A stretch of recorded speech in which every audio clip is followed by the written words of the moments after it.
नमस्कार दोस्तों, आप लोग कैसे हैं। उम्मीद है कि आप लोग ठीक ही होंगे। मैं पप्पू लाल यादव, देख रहे हैं NP7 न्यूज़ भोजपुरी। तो बहुत बहुत स्वागत बा। अगर आप लोग अभी तक NP7 न्यूज़ भोजपुरी को सब्सक्राइब नहीं किए हैं तो नीचे का लाल बटन दबाकर सब्सक्राइब कर दीजिए और साथ ही साथ वीडियो को लाइक कर दीजिए। तो दोस्तों, NP7 न्यूज़ भोजपुरी को सब्सक्राइब जरूर कीजिए। कहेगी मेरा 2 चैनल यूट्यूब पर से डिलीट हो गया है।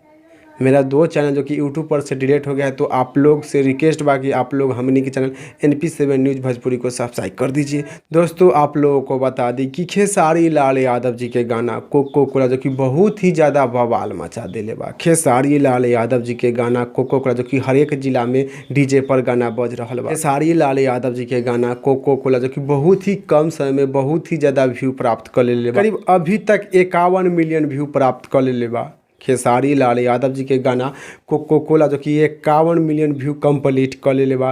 तो अगर आप लोग अभी तक खेसारी लाल यादव जी के गाना कोको कोला के वीडियो नहीं देखे हैं तो आप लोग भी देखिए और देख कर नीचे कमेंट बॉक्स में बताइए कि आप लोगों को देखने में कैसा लगा। और साथ ही साथ नीचे कमेंट बॉक्स में बताइए कि आपके ज़िला में डीजे पर खेसारी लाल यादव जी के गाना कोको कोला बजता है या नहीं बजता है। आप लोग नीचे ज़रूर कमेंट बॉक्स में बताइएगा। काहे कि अधिकतम जिला में खेसारी लाल यादव जी के गाना कोको कोला जो डीजे पर गाना बजता है। तो आप लोग नीचे कमेंट बॉक्स में बताइएगा कि आपके ज़िला में खेसारी लाल यादव जी के गाना कोको कोला डीजे पर बजता है या नहीं बजता है। नीचे ज़रूर कमेंट बॉक्स में बताइएगा।